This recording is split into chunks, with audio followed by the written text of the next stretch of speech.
not the results you would have liked for your club in this game tonight, but some really solid play from your team in the first and second periods, especially. Just how did you see this game shake down for your club? Like you said, first period, first and second, actually, I thought we were playing pretty well. We were moving the puck and making plays, and I think we were making them quick, and that's what really helped us out. And I think we slowed down a little bit in the third, and they kind of took advantage of that. On your goal you scored in the second period, it was a deflection that it looked like, from my angle anyways, that you put between your legs. Was that just sort of a in-the-moment sort of reactionary play you sort of made, or is that something you sort of work on a little bit in practice?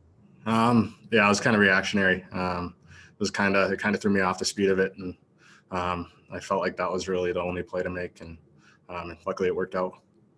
Yeah, final question just for me here, CJ, but move back to center today, of course, in Cole Perfetti's absence. Just the differences between playing on the wing and center, and just how much you enjoy being back at center in today's game. Yeah, I feel comfortable really at wing or center right now, but I think it's different just using your speed going through the middle, and kind of in the defensive zone, you got to be responsible. So I've played enough both positions this year, so I'm kind of comfortable at either. But yeah, it's always nice to be back to what you play the most. So it was an adjustment, but I mean, it's been happening all year. We'll go next to Dave Manook. Go ahead, Dave. Thanks, Jen. Hey, CJ, I know you were part of that team that went on a 16-game point streak. Well, what's it like with this group of guys now on the 12 games? You guys just always seem to be in contests. How much fun are you having playing hockey right now? Yeah, it's a lot of fun with this group. It's a really tight-knit group, and everyone gets along. And I feel like once that happens off the ice, it starts to click on the ice, and it's a real fun time to be a part of. And CJ, the news today was that Cole is going to go off play for Team Canada with in the World Championships. What have you seen from this young man in such a remarkable year for what he's been able to achieve in a season he really even shouldn't have been in the AHL? Right. I think he's done wonders for himself. He's came in and made a name, and you could see as the season went on, he got more and more comfortable, and he had so much poise with the puck, and we wish him all the best at Worlds. We'll go next to Jacob Stoller. Go ahead, Jacob.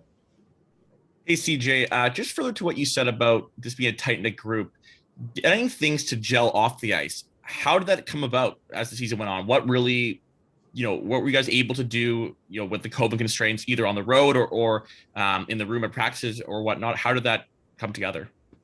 Yeah, it's kind of a locker room thing. I feel for the most part, it's getting to know each other in there, and yeah, so for the most part, there's not much we can do outside of the rink, really. But I think on the road trips and when we have our lounge, I think we really take advantage of it. And I think the guys really love each other, and I think it's just hard, but at the same time, we've been able to really gel.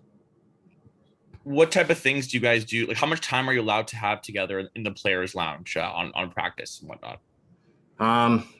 I don't think there's any limits on how much time, but just how close we can be together in there. So I think we just have to stay our 6 feet apart, and I think there's no time restraint on that, and we use a good amount on it. Thanks, CJ. Yep, no problem. We'll finish off with Patrick Williams. Go ahead, Patrick. Yes, CJ, 30-something games into the season now. How would you define the Manitoba Moose when you're at your best? What kind of hockey are you playing? I think we're playing hard, forechecking game, and I think we stay on the opponent, and I think we really kind of wear them down with our tenacity, and ultimately, I think we have the ability to make plays as well. So I think it's a culmination of those things while playing smart in the D zone that really help us out. And what sort of growth have you seen from Berdine this season in net? Yeah, he's just solid. You see his confidence each and every game, and I feel like that's something that he's always had. But at the same time, you see him grow as a person, and you're really happy for him when he has success. And he's a team guy, and he really rubs all the guys the right way. And he's got an attitude that everyone wishes they could have.